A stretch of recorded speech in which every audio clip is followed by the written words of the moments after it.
Hello and welcome. I'm delighted to have with me today Dagmar Strohmaier, Head of Legal of a regional Pacific team with over 20 years experience in top tier law firms and in-house legal in multinational companies in the FMCG and hygiene space. For the past 13 years, Dagmar has been advising C-suite executives in Australia, Asia Pacific and internationally, dealing with complex commercial corporate law aspects of large companies, being part of leadership teams, as well as building and leading commercially minded high-performing legal teams. Dagmar's highest value is to lead a balanced life, to be her best self each day through growth and continuous improvement. In her personal time, she's dedicated a lot of time to personal development. She's a big fan of Tony Robbins' work and spiritual development, and continuously comes back to the living in the now and aspiring to connect with her true essence in order to lead from that place. And having known Dagmar for well over a decade, I've seen her live this practice, and I'm delighted to hear her thoughts on this topic we're covering today. Dagmar, welcome to the podcast. Thanks very much, Sheila. Very pleased to have been invited. So it's a pleasure. Thank you. And Dagmar, you are aware that I have recorded series 1 of psychological safety in teams, and really the focus of that was on psychological safety in teams and how to cultivate it. In this series, series 2, we're now focusing our attention on how to maintain the emphasis on accountability for results, for high performance, while not losing sight of that cultivation of psychological safety. And so with that in mind, I'd love to hear from you on how you go about approaching that. It's a really important question. It was a very great series, the first one on psychological safety. And obviously it's very important to continuously to maintain psychological safety. And I just want to briefly elaborate on for me, it's a dynamic process. So psychological safety is not something, you create in your team and you tick the box and it's there. It is something that requires constant attention and focus. It's basically, it's like any relationship. If you don't focus on it, it dies. So you have to keep nurturing that and go back to that. So the important thing then to bring in that accountability piece is, I found, how have you set up this psychological safety environment that it's not something that is, like often too just friendly, low boundaries, low incentive, low standards, just that it becomes this more of a lazy and safe environment where people feel it's okay, I can come back to my manager or boss with any type of work. I feel very safe. So that's the psychological safety environment. I think every leader has to be careful not to create either, because when you look at the, I guess, final outcome we want to achieve and talk about is to have high performance teams. So I think to set the psychological safety environment up in a really dynamic way with a bit of tension, good boundaries is then key, and keep working on that. It's an ongoing process. To then step into, okay, we need accountability, and basically every team member needs to take ownership for their work, but also as a team, we need to take ownership for that work. And I guess back to your question, how do you create that? Obviously, it needs to be very clear, agreed goals and outcomes So for me, I'm on the leadership team in my situation. I know what the company's leadership team or managing director and so on, what are their goals? What do they need to meet and tick to basically be considered good leaders, performers towards their bosses? So that's kind of my vision. But how do I get now buy-in from my team? And that is key, I guess, because they're not as closely related to the ultimate, leadership team of the company.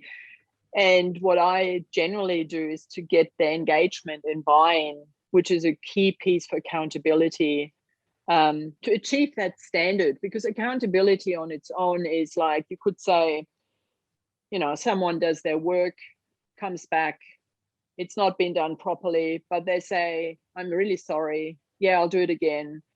So that is kind of, some type of accountability, but not really what we're looking for, I'm looking for. So I need to get buy-in. I need to get a high standard. The buy-in usually I do achieve or try to achieve by creating a vision, a team vision, having a mission statement. I do have away days with the team to really to make them part of creating this, and then buying into, yes, this is our vision, this is our purpose, this is also what good or great, actually, what great looks like, and to really have the team get excited about it, because this is like a teamwork. It's not my work I'm imposing on the team. So it's kind of this buy-in piece is really important. And I think also you really need to be a certain leader, as in, to be a role model, to lead by example in terms of the standard. So people see there's a high standard, and to be your best self. And that comes back to, I guess, that inner presence you need to bring in to do all this work with your team. If you haven't done the work yourself, it's like how you do anything, you do everything. And I'm a big believer in that. So if I'm not my best self every day, I cannot request or ask my team or expect from my team or any members to do that. So this comes basically in, you have to inspire as well. You have to be an inspiration to the team, and that is probably one of the kind of aspects that are very important. And often leaders then who don't bring that in, they lead by authority and not by example. Fantastic. I mean, there's so many pieces there that I'd love to just kind of play back. I loved the lazy and safe versus accountable and safe, so to speak, and to be really clear that you're setting good boundaries in order to achieve that. And then looking at the idea of collective team accountability, and you talked about something that I spend a lot of time doing in my approach, so it really stood out for me. The idea of how do I ensure that my team's plan or the buy-in piece is really aligned with the leadership goals, and working with the team to co-create that so that they have the buy-in and that they understand Absolutely. what part each of them plays in that then funnels back up to what the leadership team is trying to create. So that's fantastic. The other piece that stood out for me was the piece around inspiring the team. And I'm interested in, you've talked about being your best self, which I would imagine is part of that, because how you show up with the team would be so congruent. And that, in my mind, would be inspirational. But I'm curious about anything else that you do in particular to bring that sort of inspiration to the team. I mean, I personally, and maybe I've bored team members sometimes to death, but I actually, now that I've changed companies and I only started with a new company in January this year, and it's interesting now that I've left, team members from my old company still, text me and say, you were, are actually now more honest, and what they really appreciated, and is actually that, you know, there've been comments. One team member actually left and has become general counsel now somewhere else, and that they actually did come back to you have made us, or one in particular, you made me believe that I can do it. You know, like that empowerment, to say you can step up. These are the things you need to do.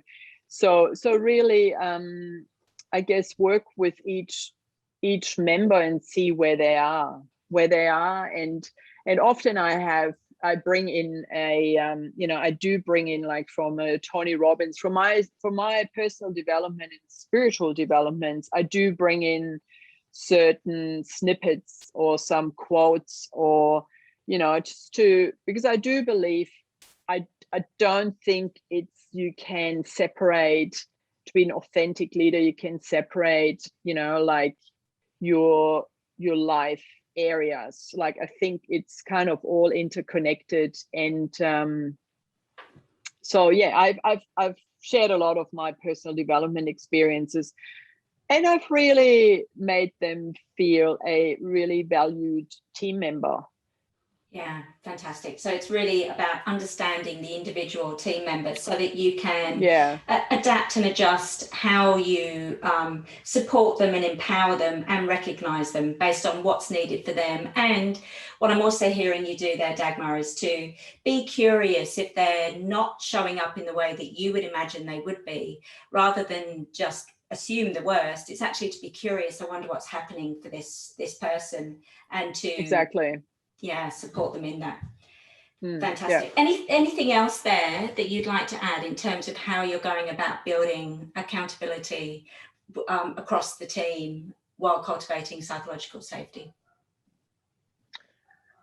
I think the mission and vision, mission statement and vision of the legal team is key. So we do actually have, you know, we create it together at a away day and then have it printed, and each team member, I don't know whether they, some have it in their front of their diary, and have them engaged and bought into that. Plus, then I do always try and have each team member spend a certain time with the leadership team. So I'm not trying to be exclusive and say, okay, I'm here, the general counsel, you have to come through me.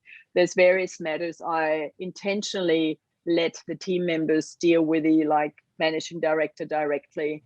So they feel this, you know, I'm part of this and I'm accountable, and I actually can talk to the higher boss directly. It's not that hierarchical, I need to go through Dagmar to do, you know, like, funnel it up. But that is, I think, really motivating for the team to see the outcome, and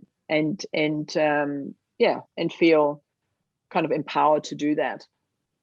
Yes. Yeah, absolutely. So they have that exposure. So I'm really hearing you build the picture for the team in terms of what good looks like, link that back to what the leadership team requires, and set that and make that very clear for everybody to set the tone, and then inspire and work with individual team members. So that sounds pretty straightforward to me, Dagmar, and I'm sure it's not. So tell me, what are some of the challenges that you face as you work to do this?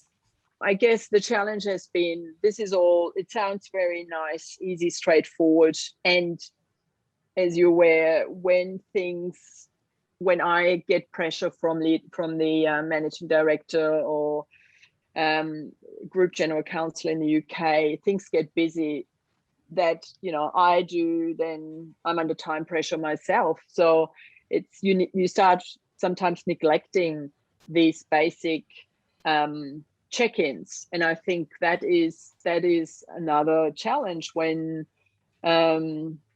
it's like, you do know you should be meditating, you do know you should be exercising and all of this, and then it gets busy and time pressures, and it's the first things that kind of the wheel falls off.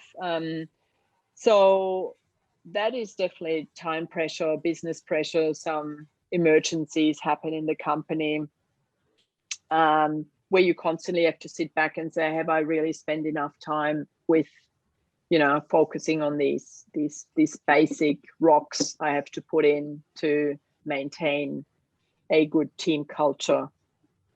But again, it comes back to, you can best manage that when you actually have your inner presence and you do you are your best self. You have the rocks, you get up in the morning, you do your exercise as a leader, because how can you expect it from anyone else if you're not, showing up as your best self every day? Yes, the word that really sort of stands out to me as you share there, Dagmar, is boundaries, like boundaries with others and with self, and I'm hearing you sort of talk through the framework in my book and the connecting to self piece, and that being the sort of foundational element. And then, as you say, being really clear on your inner presence and what's that made up of, so that you can be sure that that's that you're leading from that place. The other piece that stood out for me as we talked about you starting in a new role and the boundary piece with team members is, I often talk about the idea of the cha-cha when I'm talking to clients, and that sometimes when you start working with someone, it can be that they have been sort of interacting in a particular way and you come in with a different set of standards and a different sort of way of getting to that high performance. And so it can be clunky because they're doing the cha-cha and you're coming in to do the salsa. One of my crazy metaphors that I come up with.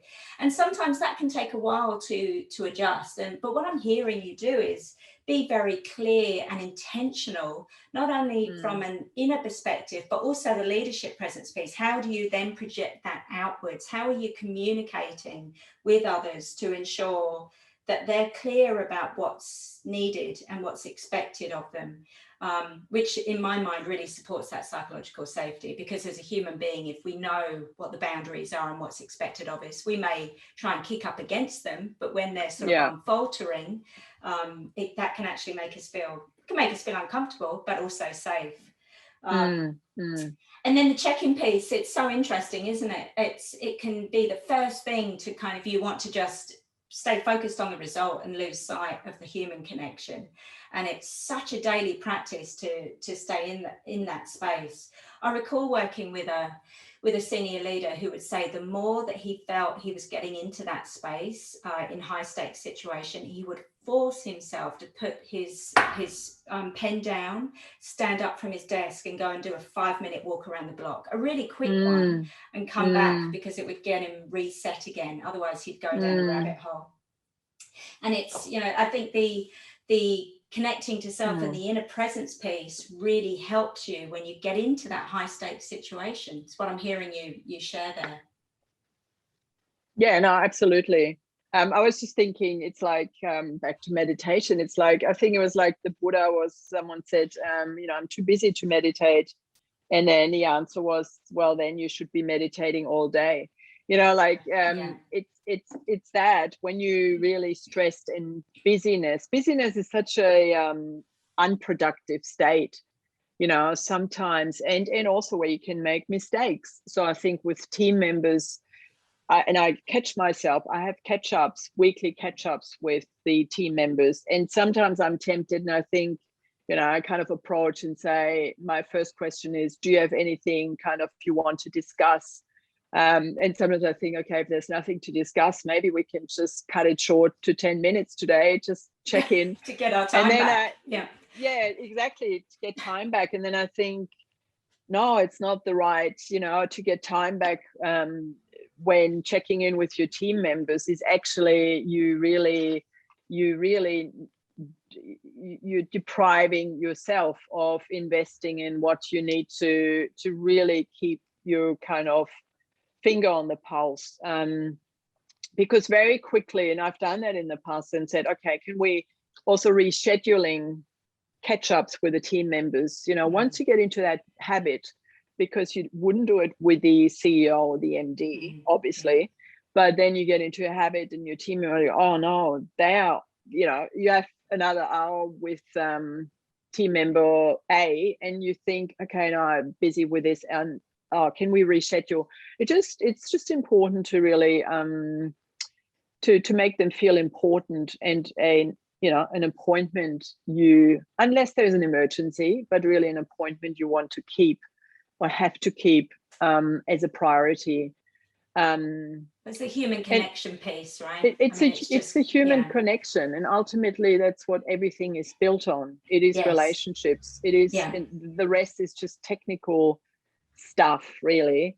And I like your example, that executive who just puts their pen down. I think that's very important, and I do similar things, like just breathing, just to sometimes stop and breathe when you get overwhelmed, and then start afresh. And there's many techniques, obviously, but the key to me is how I start my day. If my day starts, I'm not doing my exercise, I'm eating just on the run, it's going to be a rushed and chasing time day. It's just the way it is. So that's for me the key. How I start my day is how the day pans out, basically. So the busier I am at work, the more I make a point to really get up early and put these rocks in that are important for me to know. I'm feel on top of it. I feel like time is not just escaping. I'm not in control. And then the day can start and things get out of control, but you still have that feeling of you are in control. And that's probably inner presence and connectedness with yourself in the mornings, however you do that. Everyone has slightly, things how they approach it. Maybe just have a quiet cup of coffee and do some breathing, or go for a walk, exercise. So there's obviously various techniques. Get into their body. The word that's really standing out for me, as you share there, is intentionality. Yeah. So to finish this up, Dagmar, it seems like a really good place to ask you, as you consider this topic of how to cultivate both accountability for results towards high performance and psychological safety to ensure that high-performing team. What are 3 tips that you could share with us for the listeners to take away? One is really spend time with your team members. Even if you don't have the time, it's even more important to do that, and spend time on setting up that psychological safety. So invest in that. And it's, as I mentioned at the beginning, it's dynamic. It's not like, you're there, you've got it, you don't have to come back to it. It's a real dynamic process, I guess, because there's human beings involved. And the second tip is probably to really take time to create a team vision, and get buy-in. So look at what's the company's ultimate, what are the things that need to be achieved this year. How can we as a team, whatever your team is, like legal team, how we support, and what's our vision for the financial year, to really, and then get buy-in of each team member. And I think probably last one is one of the important ones, is to set the standards, set high standards, and lead by example, and make sure your team, knows what great looks like, that it's not just, we need to be our best, and they actually don't know concrete examples. What does that mean? I think that's very important. That would be, I guess, my top 3. There's many more, but probably to what comes to mind are those. 3 great examples. Dagmar, thank you so much for being part of the podcast. I've really enjoyed this conversation. My pleasure. Thanks very much for having me, Sheila. You've just been listening to the second series of Psychological Safety in Teams podcast with me, your host, Sheila Wherry. If you've enjoyed this podcast, please do go over to my website, eiexecutive.com.au, and there you will find the episodes from both series 1 and 2. Thanks for listening. I wish you all the best.